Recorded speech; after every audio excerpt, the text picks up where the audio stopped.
வணக்கம் நண்பர்களே.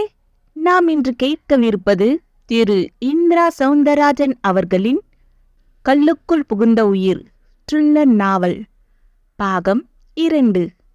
நந்தனாவின் பங்களா. பரபரப்பான காலை பொழுது வெளியே ஷூட்டிங் செல்ல தயாராக அவளது ஏசி பியூஜியில் காத்து கொண்டு இருந்தது. அவளது பிஏ வெங்கட் பாபு வரும் கால்களுக்கு பதில் சொல்லிக் கொண்டு இருந்தான். மெயின் கேட்டுக்கு வெளியே சில ரசிகர்கள் குத்துப்பார்வை பார்த்தபடி நின்று கொண்டு இருந்தார்கள். அவளது கார் வரும்போது அதன் பின்னாலே திபுதிபுவென்று ஓடுவார்கள்.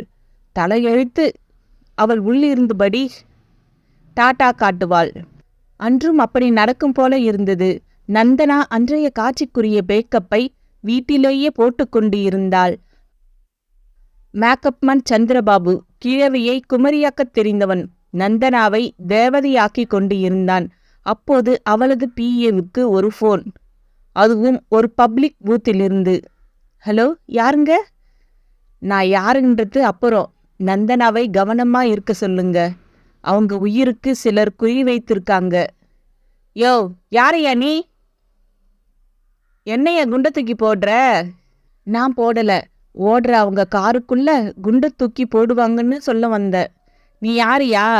சரிதான், இந்த மாதிரி செய்தி சொல்ற எந்த நபரியா தன் பேரை சொல்லியிருக்கா? சரி, உனக்கு எப்படி இது தெரியும்? அதெல்லாம் உனக்கு தேவையில்ல. நந்தனாவுக்கு தாதாக்களின் மிரட்டல் இருக்குது தானே? இந்த தாதாக்கள் யாரைத்தான் மிரட்டல? எனக்கு இந்த கேள்வி அவசியமில்ல. அப்படி மிரட்டின ஒரு தாதாவோட செய்தி தான் இது. ஜாக்கிரதை, நானும் போனை வச்சிடுறேன். தொக் என்று வைத்தான். மறுமுனை முடங்கிவிட்டது. ஆனால் பிஏ வெங்கட் பிரபு முகம்தான் எண்ணெயில் பொரித்த கருவாடு போல ஆகிவிட்டது. திபுதிபு என்று நந்தனாவின் அறையை நோக்கி ஓடினான். கதவை அவனது பாணியில் ஒரு 3 செல்லத்தட்டு தட்டிவிட்டு உள்ளே நுழைந்தான். அப்போது கழுத்துக்கு கீழே மார்புக்கு மேல் மேக்கப்மேன் ரோஸ் சொல்யூஷனை பூசிக்கொண்டு இருந்தார். மார்பு முட்டு கொடுத்தது போல நிமிர்ந்திருந்தது. வெங்கட் பாபுவுக்கு அந்த காட்சி திண்டாட்டத்தை அளித்தது. என்ன வெங்கட்?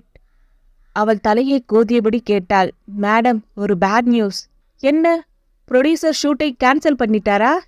அதெல்லாம் இல்லை மேடம், இது ரொம்ப ரொம்ப பேட் நியூஸ். என்னன்னு சொல்லுப்பா. யோ சந்திரபாபு, கொஞ்சம் வெளியே போயா. உடனே சந்திரபாபு சற்று முறைத்தபடியே வெளியேறினான். மேடம், திரும்பவும் தாதா தொல்லை. வெங்கட் பாபு சொன்ன நொடி நந்தனா முள் குத்தியது போல உதலுடன் எழுந்தாள். ஆமா மேடம், ஒரு அன்னோன் ஃபோன் கால். உங்க நந்தனாவை கொல்ல போறாங்க, அவங்கள ஜாக்கிரதையா இருக்க சொல்லுங்கன்னு சொல்லிச்சு மேடம். ஃபோன் பண்ணது யாரு? தெரியல, பேர கேட்டேன், சொல்ல மாட்டேன்ட்டான். அந்த நொடி நந்தனாவுக்கு குப் என்று வியர்த்தது. சட்டென்று மாமி நினைவுக்கு மாறியவள் அவளை தேடி சமையல் கட்டுக்கு சென்றாள். மாமி, மாமி. என்ன நந்தனா? என்ன மாமி இது? நான் நிம்மதியாகவே இருக்க முடியாது போல. விஷயத்தை சொல்லு. திரும்பவும் மிரட்டல். இந்த தடவை என்னை கொலை செய்ய போறாங்களாம். யாரு? வேற யார் மாமி? எல்லாம் அந்த மும்பை தாதாக்கள் தான். கொல்ற அளவுக்கு நீ என்னடி குத்தம் பண்ணின? தெரியலையே. என்ன மாமி இது? நந்தீஸ்வரரை கும்பிட்டு தெம்பா வந்தா எனக்கு அடிமேல் அடி விழுதே. அடைச்ச, அவசரப்படாதே. ஆமா, இது விஷயமா போலீஸுக்கு ஃபோன் பண்ணியா? இல்ல, ஃபோன் பண்ணணுமா மாமி? பின்ன போன தடவை படுக்க கூப்பிட்டா, அது வெளியே தெரிஞ்ச அசிங்கம். இது கொலை மிரட்டல் தானே. அப்போ ஃபோன் பண்ணி சொல்லிடவா? அவள் கேட்க அவசியமில்லை என்றபடியே வந்தான் Venkat Prabhu. Madam, assistant commissioner Ravi Prakash இப்போ அவராகவே லைனில் வந்தார். என்னையா, ஏதாவது மிரட்டல் வந்ததான்னு கரெக்டாக கேட்டாரு. அதுக்குள்ள அவருக்கு விஷயம் போயிடுச்சா? மாமி, நமக்கு தகவல் தந்தவன் போலீஸுக்கு தகவல் தந்திருக்கான். சரி, நீ என்ன சொன்ன? நான் என்ன சொல்ல முடியும்? ஆமாம் சார், ஆனால் மேடம் தைரியமாக இருக்காங்கன்னு சொன்னேன். அட என்ன நீ, இவளுக்கு போலீஸ் காவல் வேணும்னு கேட்கறதுக்கு என்ன? நான் கேட்கவே வேண்டாம், போலீஸ் காவல் வந்துக்கிட்டே இருக்கு. ஏசி ரவி பிரகாஷ் மேடம் கூடவே தான் இருக்க போறாராம். கமிஷனர் உத்தரவாம். வெங்கட் பாபு சொல்லிவிட்டு விலகி கொண்டான். ஆனால் நந்தனா அழுதாள். ஏண்டி மாலர? அழாம, நான் யாருக்கு என்ன கெடுதல் செய்த மாமி? இப்ப என்ன ஆயிடுத்து? இதெல்லாம் நலத்துக்காக கூட இருக்கலாம். சும்மா இரு.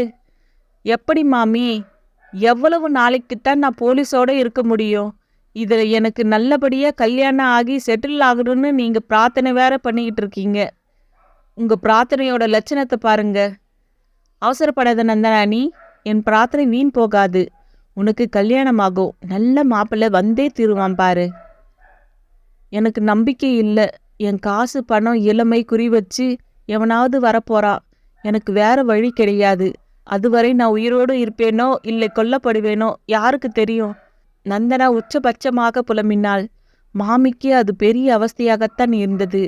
தனக்கு ஒரு முடிவு ஏற்பட வேண்டும் என்பதை கூட பின்னால் தள்ளி வைத்துவிட்டு அந்த நந்தியின் காதில் பக்தி பூர்வமாக வேண்டிக் கொண்டது இப்படியா தப்பாக எதிரொலிக்கும்? மாமியை கூட ஒரு க்ஷணம் கலங்கி நம்பிக்கை எழுந்து நொறுங்கித்தான் போனாள். ஆனால் நள்ளிரவு மணி 12. புழுதி பறக்க நாகநாத பிள்ளையின் கார் பெரியவர் வரத நம்பியின் வீட்டு முன் நின்றது. வாதத்தால் இழுத்து கொண்ட கால் கைகளோடு பிள்ளையும் வேலாயுதமும் கைத்தாங்களோடு பிடித்து கொள்ள இறங்கினார். ஒருவித பரபரப்போடு பெரியவரும் காத்து கொண்டு இருந்தார். அந்த இரவு பொழுதில் வரத நம்பியை பார்த்த பிள்ளைக்கு கண்களில் நீர் கோர்த்து கொண்டது. நின்றபடியே விசும்பி அழத் தொடங்கினார். கோணிக்கொண்ட வாயோடு அவர் அழுவது மேலும் விகாரமாக இருந்தது. கிராமத்து வீடு, மஞ்சள் பூசினது போன அறை. தரையில் பாய் விரித்து ஒரு தலக்கணியை போட்டு பிள்ளையை படுக்க வைத்தனர். சிவபிரகாசமும் எழுந்து வந்து விட்டிருந்தார். கவலையோடு பார்த்த லக்ஷ்மி முகத்தில் பொலிவு போய் அலைச்சல் எண்ணெய் பிசுபிசுப்போடு தெரிந்தது. வரந்த நம்பி இருவரையும் சைகை காட்டி கொல்லைப்புறமாக கூட்டிச் சென்றார். கொல்லை பக்கமும் கோழி பல்புத்தான். பல்ப் எரியத் தொடங்கி கொல்லை கதவு திறக்கப்படவும் கதவுக்கு அப்பால் வழித்தடத்திலேயே ஒரு நாகம் படுத்து கிடந்தது. வெளிச்சம் வரவும் விருட்டென்று நிமிர்ந்தது. சிவபிரகாசத்திற்கு அந்த காட்சி நெஞ்சுக்குள் கட்டையை செருகினது போல இருந்தது. ஆனால் வரத நம்பிக்குள் அப்படியெல்லாம் திடுக்கிடல் எதுவுமில்லை. லக்ஷ்மி கிட்டத்தட்ட பயத்தில் சுருங்கி போனாள். வரத நம்பி மட்டும் அந்த சர்பத்தை ஸ்நேக பாவத்துடன் பார்த்து போடா, இப்படி வழியிலையா வந்து படுப்ப என்று கேட்கவும் அது அங்கிருந்து விலகி பக்கத்து மருதாணி செடிக்குள் புகுந்து மறைந்து போனது. அந்த நொடியில் வரத நம்பியை ஒரு சகஜமான மனிதராகவே சிவபிரகாசத்தினால் பார்க்க முடியவில்லை. நீங்க பயப்படாதீங்க, இது மனைப்பாம்பு.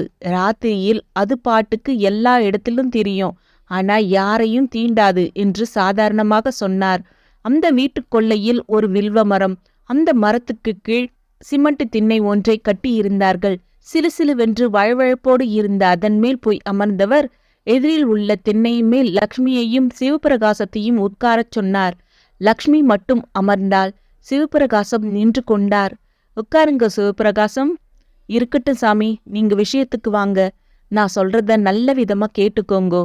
நான் இப்ப சொல்ல போறதெல்லாம் பரம ரகசியமான விஷயம். இந்த ஊர்லயே பரம்பரையா வாழாதால எங்க குடும்பத்துக்கு மட்டும்தான் இந்த விஷயங்கள் தெரியும். இப்ப எனக்கு மட்டும்தான் தெரியும். அதனால சத்தியமான உண்மை. வரத நம்பியின் பேச்சில் பலமான பீரிகை. என் பேச்சை நம்பி நடமாட முடியாத நிலையிலேயும் பிள்ளையை இங்கு கூட்டிண்டு வந்ததுக்கு என்னோட நன்றிகள். பிள்ளை வரையில இப்படி நடக்க நிறையவே காரணங்கள் இருக்கு. இந்த ஊர்ல இடம் வாங்குறவ முதல் காரியமா கோவிலுக்கு போய் சாமி கிட்ட பிரார்த்தனை பண்ணிக்கணும்.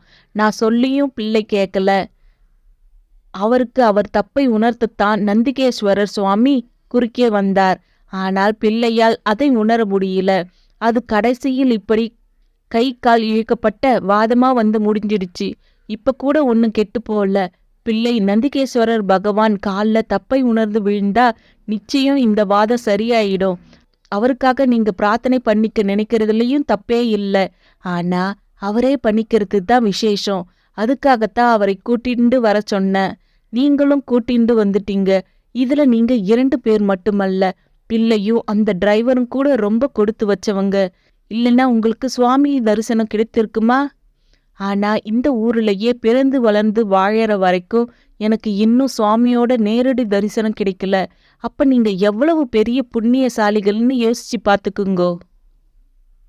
வரத நம்பி பேச்சோடு ஆழ்ந்த வருத்தம் கொண்டதில் கண்களில் கண்ணீர் திரண்டு விட்டது.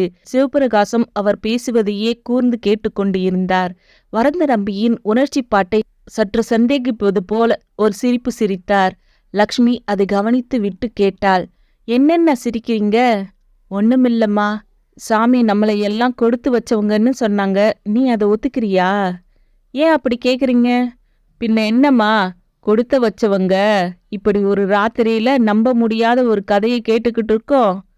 பெரியவர் என்னடான்னா தன்னை போய் பாவின்னு சொல்லாம சொல்றாரு. அப்பா சிவபிரகாசம், இப்பவும் சொல்றேன், நான் பாவிதான், நீங்க புண்ணியம் பண்ணவாதான். இல்ல சாமி, இது உங்க நம்பிக்கை, நான் ஒத்துக்க மாட்டேன். புண்ணியம் பண்ணியிருந்தா நாங்க பார்த்தது நந்திசாமின்னா இப்படியெல்லாம் நாகநாதனுக்கு ஆயிருக்க கூடாது. மாறா நந்திசாமி நாகநாதனுக்கு இன்னும் சிறப்பா ஆசீர்வாதம் பண்ணியிருக்கணும். ஆசீர்வாதமும் எப்பவும் தேடி வராது, நாம தான் தேடி போய் கேட்டு வாங்கிக்கணும். இப்படி நடந்துக்கிறதுக்கு பின்னால ஒரு சரியான காரணம் இருக்கு. சரி, நீங்களே சொல்லுங்க, அது என்ன? இப்படி நடக்கலன்னா சாமி இப்படி கோவிலை விட்டு வெளிப்பட்டு நடமாடியது எப்படி எனக்கு தெரிய வந்திருக்கும்? இது என்ன சாமி பேச்சு? ஒரு கற்சிலைக்கு உயிர் வருகிறதே பேத்தல். அப்படியே வந்துச்சுன்னா அந்த நந்தி நேரா உங்க வீட்டுக்கு முன்னாடி வந்து நின்னா நீங்க பார்த்துட்டு போறீங்க. அதுக்கு நான் புண்ணியம் பண்ணியிருக்கணும். சாமி, எங்களை விட நீங்க தான் அதிக புண்ணியம் பண்ணியிருக்கணும். நானெல்லாம் வியாபாரத்துல எவ்வளவோ தந்திரங்களை வியாபார தர்மம் பேர்ல செய்யறவன். எனக்கு நாகநாதனையும் தெரியும். வேணும்னா இந்த லக்ஷ்மி ஒரு பாவமும் அறியாதவளாக இருக்கலாம். அண்ணா, இப்ப எதுக்கு இந்த மாதிரி பேச்செல்லாம்? சாமி என்ன சொல்றாருன்னு கேட்போமே. சரிம்மா, நாகநாதனுக்கு சரியானா சரி. சாமி, நீங்க சொல்லுங்க, நாங்க இப்ப என்ன பண்ணணும்? சொல்றேம்மா. நாளைக்கு நந்திகேஸ்வரர் சுவாமியோட திருநட்சத்திர தினம். சரியா 108 வருஷத்துக்கு முந்தி சுவாமியோட கற்சிலுக்கு உயிர் வந்து சுவாமியும் காளைய ஊர் சுத்தி வந்து வயல்களை எல்லாம் அழிச்சாரு. என் எஜமா வயல்ல நானே மேயர்னு மேய்ஞ்சு காமிச்சு சிவன் சொத்தை கோவிலுக்கே கிடைக்கும்படி செய்தார். நான் அறிஞ்ச வரை ஒவ்வொரு 108 வருஷத்துக்கு ஒரு தடவை நந்திக்கு பிராணன் வந்து சுவாமி தன் மெய் உருவத்தோட நடமாடுவார். அப்ப சுவாமியை பார்க்கறவங்களுக்கு முத்தி. அவ கேட்டதும் கிடைக்கும், நினைச்சது நடக்கும். அந்த 108வது வருஷம் வந்தாச்சு. இந்த வருஷத்துல 3 நாட்கள் சுவாமி இப்படி நடமாடுவார். அதுல நேத்து அவர் நடமாடும் போதுதான் அவர் தரிசனம் உங்களுக்கெல்லாம் கிடைச்சிருக்கு. இன்னைக்கும் நாளைக்கும் கூட அவர் நடமாட்டம் இருக்கும். இன்னைக்கு கோயிலை அடைச்சாச்சு. ஆகையால் பிராணஸ்வரூபம் ஏற்படுறதை நம்மால் பார்க்க முடியாது. ஆனால் நாளைக்கு கட்டாயம் பார்க்க முடியும். அப்படின்னா நாளைக்கு நாம 4 பேரும் கோவில்ல தங்குறோம். இது வெளியே யாருக்கும் தெரிய வேணாம். அப்ப நாளைக்கு நாம கல் நந்திக்கு உயிர் வரத பார்க்க போறோமா? என் வரையில அந்த தரிசனத்தோட என் உயிர் போனா கூட போறோம். அப்ப நிச்சயமா நாகநாதனுக்கு குணமாகும். இதுல எனக்கு சந்தேகம் இல்ல. சாமி, இப்ப ஒளிஞ்சிருந்து பாக்குறது தப்பு இல்லையே. தப்புத்தான். ஆனா சுவாமியோட அருளுக்காக எதை வேணும்னாலும் செய்யலாம், திருடலாம், தப்பு இல்ல. ராமானுஜர் சீடர்களோட வந்தப்போ அவர்களுக்கெல்லாம் சாப்பாடு போட லக்ஷ்மின்றவ தன் உடம்பையே வித்து துணிஞ்ச வரலாறெல்லாம் நமக்கு உண்டு. சிவபிரகாசம், நான் எனக்காக கேட்கல, உங்களுக்காக தான் கேட்குறேன். நானும் எனக்காக மட்டும் சொல்லல, நாகநாதனுக்கோ அவரோட சகாக்கள் உங்களுக்காகவும் தான் சொன்னேன். நாகநாதன் ஒரு பெரிய இசை மேதை. அவர் இன்னும் பல காலம் வாழ்ந்து இசை சேவை செய்யணும். அப்ப சரி, நாளைக்கு ராத்திரி ஒரு அதிசயத்தை நாம சந்திக்க போறோம், அப்படித்தானே? எனக்கு அதுல துளி கூட சந்தேகம் இல்ல. உங்க அபிப்பிராயப்படி இன்னைக்கு கூட சுவாமிக்கு ஜீவன் வந்து நடமாடிக்கிட்டு இருப்பார் இல்லையா? நிச்சயமா. அதற்கு பிறகு சிவபிரகாசம் மேற்கொண்டு எந்த கேள்வியும் கேட்கவில்லை. சரி சாமி, போய் படுப்போம், நாளைக்கு மற்ற விஷயங்களை பேசிப்போம் என்று வாயில் கொட்டாவி பிடித்தார். வரத நம்பிக்கு புரிந்துவிட்டது. ஷூட்டிங்கில் ஏகப்பட்ட டேக்குகள் வாங்க ஆரம்பித்து விட்டாள் நந்தனா. சாதாரணமாக ஒரு டேக் 2 டேக்குக்கு மேல் போக மாட்டாள். தொலைவில் அவளுக்கு பாதுகாப்புக்கு வந்திருந்த ஏசி ரவி பிரகாஷ் சிவில் ட்ரெஸ்ஸில் அவள் நடிப்பையே பார்த்து கொண்டிருந்தான். பார்ப்பதற்கு ஹீரோ போன்ற தோற்றம், ஆனால் போலீஸ் அதிகாரி. டைரக்டருக்கு நந்தனாவின் டேக் வாங்கலுக்கு காரணம் புரிந்தது. அவளை அருகே அழைத்து, அம்மாடி, 1 மாசம் நான் உன்னை தொந்தரவு பண்ணல, நீ நிம்மதியா ரெஸ்டெடு. உன் பிரச்சனையெல்லாம் தீர்ந்த பிறகு நீ கால் ஷீட்டு கொடுத்தா போதும் என்றபோது அவளுக்கு அப்பாடா என்று இருந்தது. அன்றைய காட்சிக்காக சற்று கவர்ச்சியாக ட்ரெஸ் செய்திருந்தாள். சாதாரணமாக நடிகைகளுக்கு முன்னும் பின்னும் ஃபேட் வைத்து எடுப்பாக்கி விடுவார்கள். நந்தனா வரையில் அந்த எடுப்பு ஒரு மாட்டு கொம்பு போல தெரிந்தது. ஏசி ரவி பிரகாஷையே நிரடி கொண்டு இருந்தது. ஷூட்டிங் முடித்த வினாடி மேக்கப் ரூமுக்குள் போய் சகலத்தையும் அழித்து போட்டுவிட்டு சாதாரண புடவைக்கு மாறிவளாக திரும்பி வந்தாள். ரவி பிரகாஷ் எதிரில் அவளுக்கான நாற்காலி வந்து அமர்ந்தாள். ரவி பிரகாஷ் சிரித்தான். சார், ஷூட்டிங் எதுவும் ஒரு மாசம் கிடையாது. ஏன் மேடம், நீங்க பாட்டுக்கு நடிங்க, நாங்க தான் இருக்கோம்ல. இல்ல சார், என்னால கண்ட்ரோல் பண்ண முடியல. அட என்ன மேடம் நீங்க, இதெல்லாம் பார்ட் ஆஃப் ஜாப். இருக்கலாம், ஆனா நான் இந்த ஜாபையே வெறுக்கிறேன். அப்ப கல்யாணம் பண்ணிக்கிட்டு ஒதுங்கிடுங்க. ரவி பிரகாஷ் படுகூலாக ஒரு முடிவை சொல்வான் என்று அவள் எதிர்பார்க்கவில்லை. மேக்கப் கலைத்த அவளது வெளிர் முகத்தில் ஒரு திக்கு முக்காடல். என்ன மேடம், நான் ஏதாவது தப்பா சொல்லிட்டேனா? அதெல்லாம் ஒண்ணுமில்ல. இன்ஃபேக்ட் என் விருப்பமும் அதான். ஆனா நல்ல மாப்பிள்ளை கிடைக்கணுமே. உங்களுக்கு கிடைக்காத நல்ல மாப்பிள்ளையா? அவனிடம் திரும்பவும் அதே வேகம். அப்போது செல்போன் லைனில் மாமி வந்தாள். நந்தா, எப்போ ஷூட்டிங் முடியும் உனக்கு?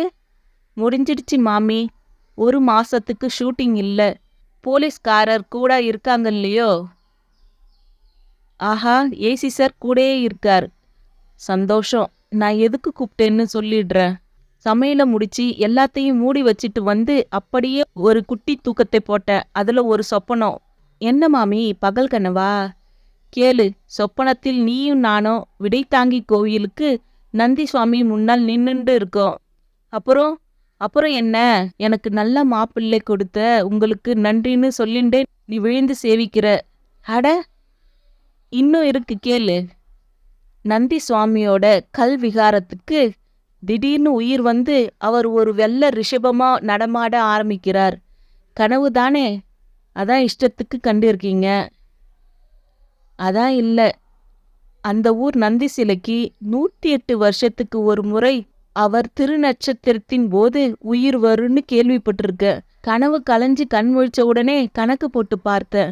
இன்னைக்கு திருநட்சத்திர தினம். என்ன மாமி சொல்றீங்க? நண்டா, அதான் உனக்கு ஷூட்டிங் இல்லைன்னு ஆயிடுத்தே. இன்னைக்கு கோயிலுக்கு போயிட்டு வருவோமா? திரும்பவுமா? தினம் தினம் கோவிலுக்கு போகிறது தானே நமக்கு கடமை. நீ என்ன திரும்பவுமான்ற? ஐயோ மாமி, கிட்டத்தட்ட 100 கிலோமீட்டர் தூரம். பரவாயில்ல, எனக்காக நீயும் கூட வர. என்ன நந்தா, நான் உன்கிட்ட சம்பளமா கேட்டேன்? மாமி, அப்படியெல்லாம் பேசாதீங்க. நீங்க ஒன்றும் என்கிட்ட சம்பளத்துக்கு வேலை பார்க்குற சமையல்காரி இல்லை, என் அம்மா மாதிரி. அப்ப இந்த அம்மாவோட பேச்சை கேளு. வரத்துக்கு ஒண்ணுமில்ல, அவ்வளவு தூரம் போய் கும்பிட்டு என் பிரச்சனை தீரலையே. நிச்சயம் தீரும், எனக்கு நம்பிக்கை இருக்கு. நீ கிளம்பு. சரி மாமி, நான் டிரைவரை அனுப்புறேன். நீங்க ரெடியா இருங்க. அவன் உங்களை பிக்கப் பண்ணிக்குவான். நான் இங்கேயே வெயிட் பண்றேன். நந்தனா தொலைபேசியை கட் செய்துவிட்டு நிமிர்ந்தாள். ஏசி ரவி பிரகாஷ் ஒரு சிரிப்புடன், விழித்தாங்கிக்கு உங்க கூட நானும் வர ரெடி என்றான். அவனது வேகம் அவளை அசத்தியது. நீங்க அசிஸ்டன்ட் கமிஷனர் தானே? அதுல என்ன சந்தேகம்? என் ஐடி கார்டை பார்த்தீங்களா? அதுக்கில்ல, எனக்கு காவலா ஒரு ஏசியவா வரணும். உங்க டிபார்ட்மெண்ட்ல வேற கமாண்டோ போலீஸ் யாரும் இல்லையா?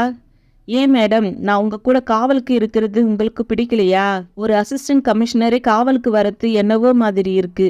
உண்மைதான். ஆனா நான் உங்க கூடவே இருக்க ஒரு சரியான காரணமும் இருக்கு. அது என்ன? சாரி, இது டிபார்ட்மெண்ட் சீக்ரெட். அவன் பளிச்சென்று சொல்லி கண்களை சிமிட்டினான். அவள் அதற்கு மேல் எதுவும் கூறவில்லை. டிரைவரை கூப்பிட்டு மாமியை அழைத்து வரச் சொன்னாள். சற்று தள்ளி ஒரு பத்திரிகை ரிப்போர்ட்டர் நின்று கொண்டு இருந்தார். அவர் மெல்ல நெருங்கி வந்து, ஹலோ மேடம் என்று விழித்தார். சாரி, நோ இன்டர்வியூ என்று அவரை பார்த்த உடனே சொன்னாள். ஒரே ஒரு கேள்விதான் மேடம், ப்ளீஸ். நோ, நான் ஒரு கேள்விக்கு கூட பதில் தர மாட்டேன். நந்தனா எழுந்து எரிச்சலுடன் மேக்கப் ரூமுக்குள் நுழைந்தாள். ரவி பிரகாஷ் அந்த ரிப்போர்ட்டரை பார்த்து, போயா, பிடிக்கலன்னா விடுவியா என்றான். நீங்க ஏன் சார் பேச மாட்டீங்க? ஆமா, நீங்க தான் மேடம் கூடவே இருக்கீங்களே. ஓஹோ, பேட்டி இப்ப என்கிட்டயே வா. சார், அது என் கடமை. நந்தனா மேடத்துக்கு யாரால பிரச்சனைன்னு கொஞ்சம் சொல்லுங்களேன். அதெல்லாம் இப்ப சொல்ல முடியாது. அவங்கள மும்பை தாதாக்களை கடத்திக்கிட்டு போக பார்த்தாங்க. அதுல இருந்து அவங்க சாமர்த்தியமா தப்பித்து வந்தாங்களாமே. உண்மையா சார்? இந்த போட்டு வாங்குற வேலையெல்லாம் என்கிட்ட வேணாம். இடத்த காலி பண்ணுங்க. சார் சார் சார், ஒரே ஒரு கேள்வி கேட்டு தொலைங்க. குற்றவாளிகளை பிடிக்க எந்த மாதிரி ஸ்டெப் எடுத்திருக்கீங்க? அதை நான் உங்ககிட்ட சொல்ல அதை கேட்டு குற்றவாளிகள் தப்பிச்சு ஓடணுமா? ரவி பிரகாஷுக்கு மூக்குக்கு மேல் கோபம் வந்தது. ரிப்போர்ட்டர் வழிந்தார்.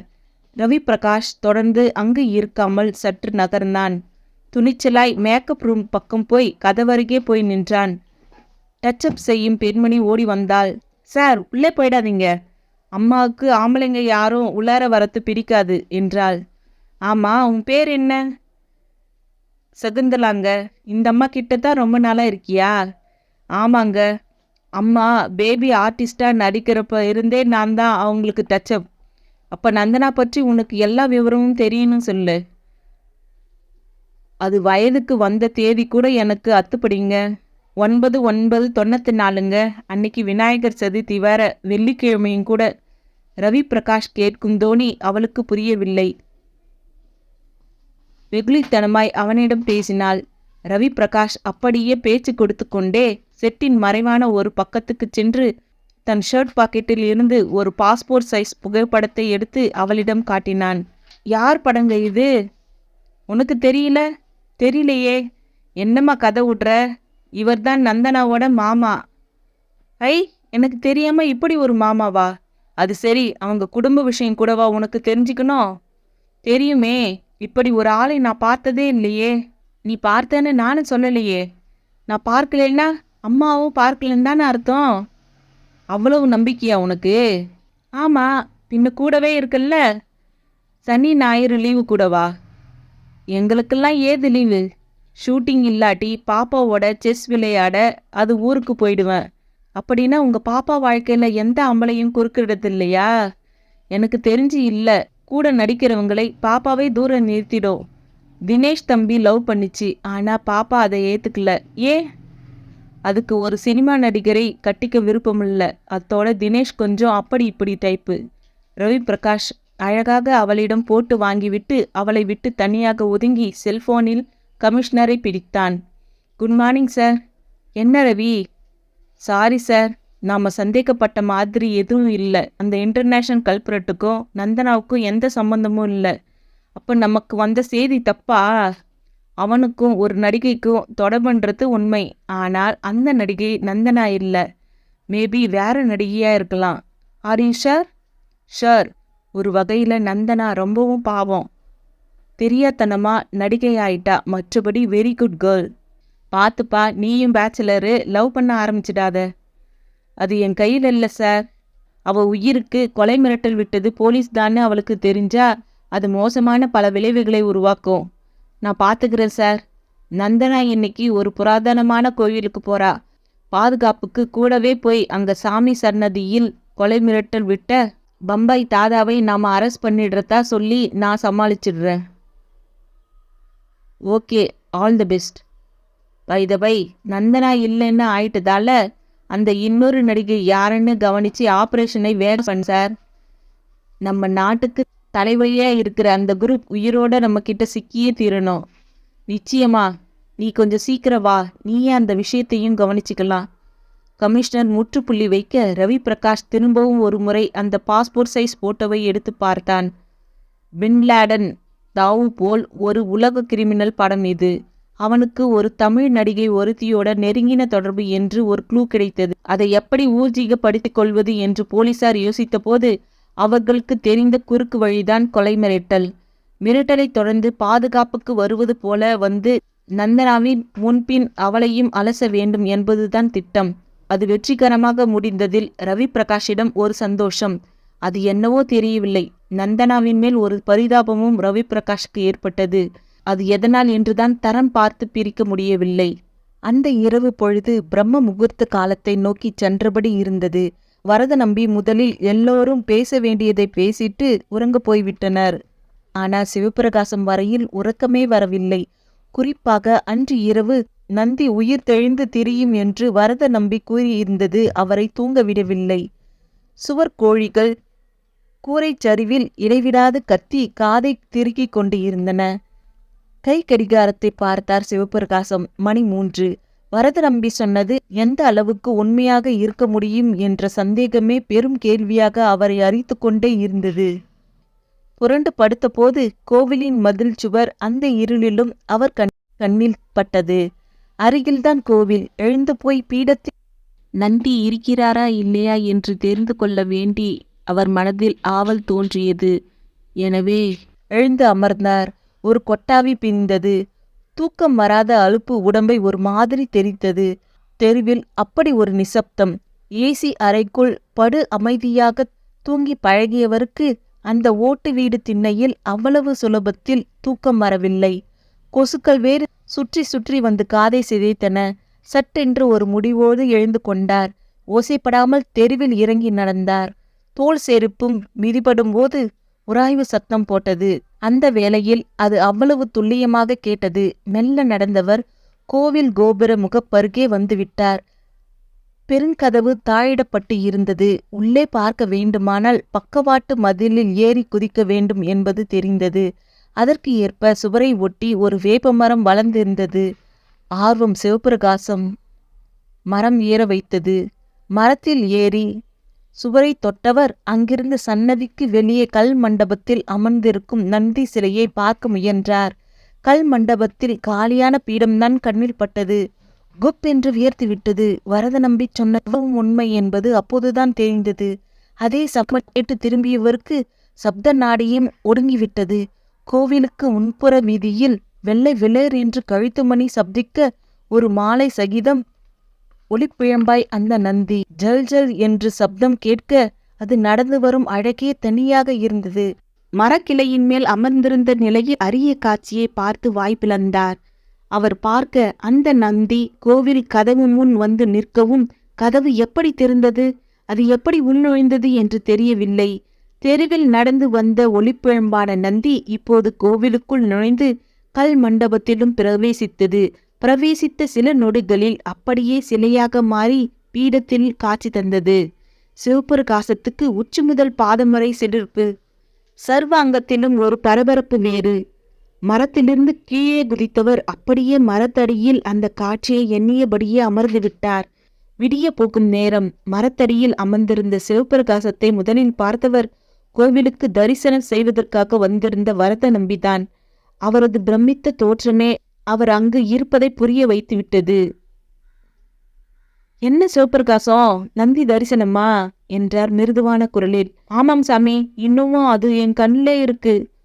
உங்களை பார்த்தவுடனே நினைச்சேன். நேற்று விஷயத்தை உங்ககிட்ட சொல்லும் போதே உங்களை எங்கேயும் போகவோ யார்கிட்டையும் இது பத்தி பேசவோ கூடாதுன்னு சொல்ல நினைச்சேன். என் நேரமோ இல்லை உங்க விதியோ தெரியல, அதை மட்டும் சொல்ல மறந்துட்டேன்.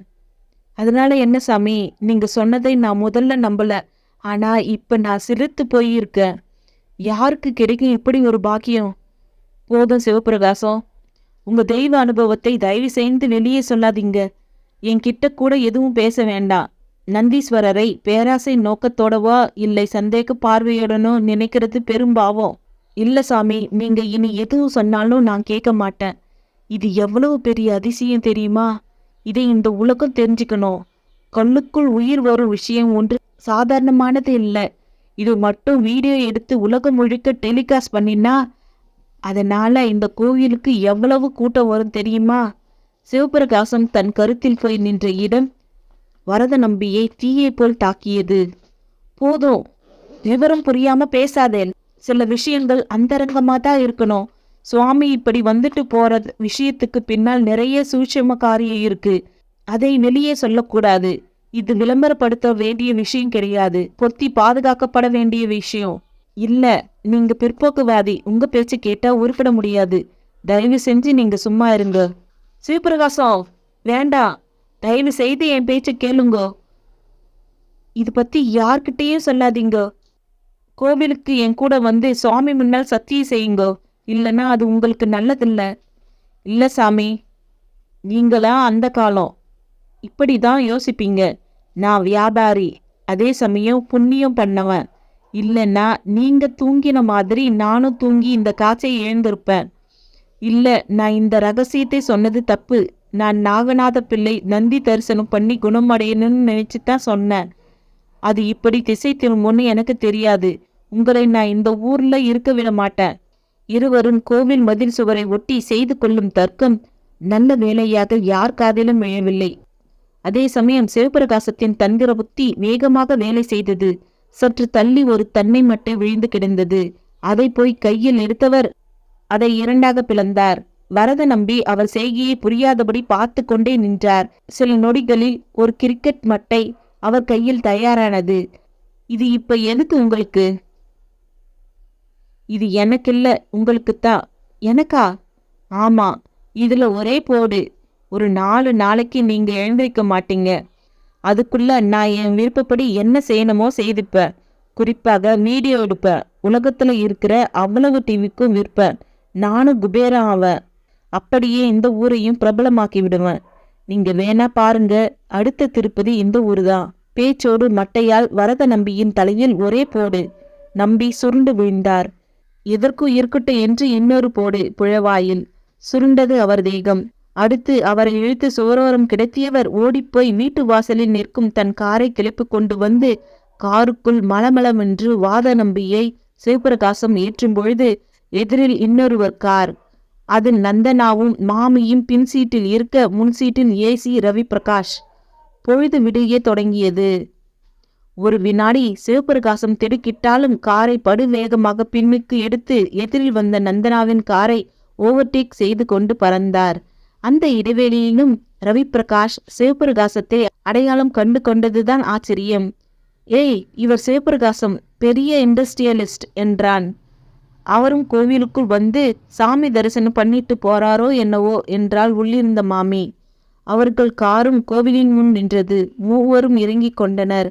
ரவி பிரகாஷ் அந்த காலை வேளையில் அண்ணாந்து கோபுரத்தை பார்த்து சற்று பரவசமும் பட்டான். வழியில் கார் பிரேக் டவுன் ஆகாம இருந்திருந்தா இந்த நேரம் திரும்பி போயிருப்போம். ஆனா நமக்கு காலையில தரிசனம்னு போட்டிருக்கு என்றபடியே மாமி முன்னால் நடந்தாள். குருக்கள் வந்து கதவை திறந்து சன்னதியில் விளக்கு போட்டு இருந்தார். காலை வேளையில் மாமி வரவும் ஆச்சரியப்பட்டார். என்ன மாமி, ஊருக்கு நீங்க போகலையா என்றுதான் ஆரம்பித்தார். போன வேளை சுவாமி கனவுல வந்து திரும்பவும் கூப்பிட்டா. எப்படி வராம இருக்க முடியும் என்றாள். சொப்பனமா? அது என்ன சொப்பனம்? அதை சொல்லக்கூடாது, சொன்ன பழிக்காதுன்னுவா. மாமி பதிலோடு நந்தி வீற்றிருக்கும் கல் மண்டபம் நோக்கி சென்று நின்றாள். கூடவே ரவி பிரகாஷும் நந்தனாவும். மாமி கண்களில் கண்ணீர் ஊற ஆரம்பித்தது. ரவி பிரகாஷ் அதை ஆச்சரியமாக கவனித்தான். மாமி வெளிப்படையாகவே பேசினாள். நந்தீசா, முதல் தடவை வந்து பிரார்த்தனை செய்தப்போ அதை அப்படியே ஈடேறி வச்சிட்ட. 2வது தடவை கைவிட்டுட்டியே. நந்தனாவுக்காக நான் கேட்கக்கூடாதா? இந்த குழந்தைக்கு ஒரு புருஷனை கேட்டது தப்பா என்றாள். நந்தனா அதை கேட்டு சற்று நெளிவுடன் ரவி பிரகாஷை பார்த்தாள். நந்தனா, இவங்க என்ன சொல்றாங்க? அவனும் அவளை சற்று தள்ளி அழைத்து கொண்டு போய் கேட்டான். அவளும் நடந்ததை கூறினாள். மை காட், இந்த நந்தி காதல சொல்லி வேண்டிக்கிறது அப்படியே நடக்குமா? ஆமா, நம்புங்க. அந்த பாம்பே தாதா என்னை என்ன பாடுபடுத்தினான் தெரியுமா? சாமி தான் காப்பாத்தினாரு. அப்புறம் மாமி எதுக்கு புலம்புறாங்க? மாமிக்கு ஒரே விருப்பம், எனக்கு நல்லபடியா கல்யாணம் ஆகி இந்த ஃபீல்டை விட்டு விலகுன்றது. ஆனா அதுக்கு பிறகு திரும்பவும் எனக்கு கொலை மிரட்டல் வந்ததால் மனம் வருத்தப்பட்டா. அவள் கேட்ட தோணியில் ஒரு ஆழமான துக்கம். ரவி பிரகாஷை அது குடைந்தது. அப்போதே கூட கொலை மிரட்டல் ஒரு போலீஸ் நாடகம் என்று சொல்லிவிடலாமா என்று தோன்றியது. நாடகம் எதற்கு என்று கேட்டால் அதில் நந்தனாவை ஒரு இன்டர்நேஷனல் குறுக்குடன் சேர்த்து யோசித்தது வெளியில் வரும். அது அவளை மேலும் காயப்படும் என்று யோசித்த பின் அடுத்த நொடியே அவள் எதிரில் தன் செல்போனை எடுத்து திரையில் மெசேஜ் ஸ்கிரீனுக்கு சென்றான். அதில் முன்னேற்பாடாக கொலை மிரட்டல் மனிதன் பிடிபட்டான் என்ற செய்தி. அதை அப்போதுதான் பார்ப்பது போல் பார்த்து வாவ் என்று எகிரி குதித்தான். என்ன சார் என்று நந்தனா கேட்டாள். மிஸ் நந்தனா, நீங்க ரொம்ப லக்கி. உங்களுக்கு கொலை மிரட்டல் விட்ட நபரை எங்க டிபார்ட்மெண்ட் பிடிச்சிடுச்சு பாருங்க. எஸ்எம்எஸ்ஸில் வந்த செய்தியை பாருங்க என்று அவள் எதிரில் காட்டினாள். அதை அவள் பார்த்துவிட்டு அவனை பதிலுக்கு ஒரு தினிசாக பார்த்தாள். என்ன மிஸ் நந்தனா, உங்க முகத்துல ஒரு சந்தோஷமே பார்க்க முடியலையே. எப்படி முடியும்? இது ஒரு செட்டப். உண்மையில நீங்க என் கூட இருக்கிறது என்னை பாதுகாக்க இல்லை, என்னை பத்தின ஏதோ ஒரு உண்மையை தெரிஞ்சுக்க. அதை நீங்க தெரிஞ்சுக்கிட்டதும் எனக்கு தெரியும். அவள் அப்படி கூறவும் தூக்கி வாரி போட்டது அவனுக்கு. மிஸ் நந்தனா, எப்படின்னு கேட்குறீங்களா? அவனிடம் ஆமோதிப்பு பாவனை. நீங்க உங்க கமிஷனர் கூட பேசும்போது நான் தற்செயலா அந்த பக்கம் வந்தேன். நீங்க என்னை கவனிக்கல. நானும் சைலண்டா உங்கள் பேச்சை கேட்டுட்டு நகர்ந்துட்டேன். ரவி பிரகாஷ் முகம் அவள் பதிலால் புகை பரவியது போல இருந்தது. முதல்ல அதிர்ச்சியா இருந்துச்சு. பிறகு நீங்க உங்க கடமையை செய்யறதா நினைச்சு சமாதானப்படுத்திக்கிட்டேன். இன்ஃபேக்ட் என் மனம் வருத்தப்படக்கூடாதுன்னு நீங்க இவ்வளவு தூரம் வந்து இப்படி மெசேஜை காட்டி உண்மையிலே உங்களை நான் பாராட்டுறது தான் சரி. அவள் ஒரு புதிய பரிணாமத்தை அவன் வரையில் காட்டி நின்றாள். மாமி நந்தீஸ்வரரை வலம் வரத் தொடங்கினாள். அதை பார்த்தவள், பாவம் மாமி, மாமிக்கு இன்னும் உண்மை தெரியாது. அவங்க முக்தியை விட என் கல்யாணம் அவங்களுக்கு பெருசாயிடுச்சு. எவ்வளவு பெரிய மனசு இருக்கணும் அவங்களுக்கு என்று அவனிடமே கேட்டாள். சட்டென்று ரவி பிரகாஷிடம் ஒரு தீர்மானம். விறுவிறுவென்று மாமியை நெருங்கி கூடவே சேர்ந்து பிரதட்சணம் செய்தவன், மாமி என்னை மன்னிச்சிடுங்க என்றான். எதுக்குப்பா நான் உன்னை மன்னிக்கணும்? அதை நான் பிறகு சொல்கிறேன். இப்போ நான் உங்களை ஒன்று கேட்கலாமா? என்னப்பா? என் வரையில் நீங்கத்தான் நந்தி. சுவாமிக்கு சமமா? நானா? தப்பு தப்பு. உங்கள் மனசில் கடவுளை நான் பார்க்கறதால அப்படி சொன்னேன். சரி, என்ன கேட்க போற? எனக்கு கல்யாணம் நடக்கணும். அதுக்கு நான் என்ன பண்ணணும்? நான் விரும்புகிற பொண்ணு எனக்கு கிடைக்கணும். ஓ, காதலா? ஆமாம் மாமி, நீங்கள் வாழ்த்தினா அந்த பொண்ணே எனக்கு கிடைப்பா. உங்கள் வேண்டுதலும் நிறைவேறும். மாமி உடனே பிரதட்சிணத்தை நிறுத்திவிட்டு அவனை பார்த்தாள். அவனும் அவளை மலங்க மலங்க பார்த்தான். என்ன மாமி பார்க்கறேல்? நான் விரும்புகிற பொண்ணு கிடைக்கணும்னு வாழ்த்துங்க. ஆமா, யார் அந்த பொண்ணு? முதல்ல வாழ்த்துங்க, பிறகு சொல்ற. என் வாழ்த்து ஒரு விஷயமா? நீ ஆளை சொல்லு. அது சரி, நீ விரும்புகிற பொண்ணு யாருன்னு எனக்கு தெரிஞ்சு என்ன ஆக போகிறது? நீ விரும்புறது மனப்பூர்வம்னா உன் ஆசைப்படியே அவளே உனக்கு கிடைக்கட்டும். மாமி வாழ்த்து விட்டு திரும்பவும் பிரதட்சணம் செய்ய தொடங்கினாள். சந்தோஷம் மாமி, நான் விரும்புகிற பொண்ணு பேரை இந்த நந்தீஸ்வரர் சாமி காதலை இப்போ பலமா சொல்ல போறேன். நீங்களும் கேட்டுக்குங்க. இவர்கிட்ட ஒருவர் முதலாக கேட்கறது தான் இவர் கட்டாயம் தந்துடுவாரே. ஆகையால என் விருப்பம் நிச்சயம் ஈடேறும். அதே சமயம் உங்க விருப்பமும் ஈடேற போறதையும் பார்க்க போறீங்க என்ற ரவி பிரகாஷ் நந்தீஸ்வரர் காதருகே சென்று, நந்தனாவை நான் மனப்பூர்வமா திருமணம் செய்திக்க விரும்புகிறேன் என்று இருவர் காதிலும் விழும்படி கூறினான். அதை கேட்ட மாமிக்கு கண்கள் இரண்டிலும் கண்ணீர் திரண்டது. நந்தனாவும் கிட்டத்தட்ட ஸ்தம்பித்து விட்டாள்.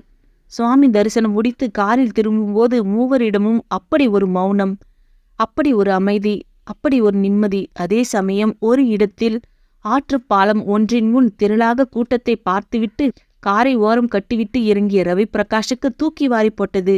சிவபிரகாசம் ஓட்டிச் சென்று இந்த கார் அருகிலுள்ள மரத்தில் மோதி விபத்துக்குள்ளாகி அவர் ஒரு பக்கமும் வரத நம்பி வேறொரு பக்கமும் சிதறி கிடந்தனர்.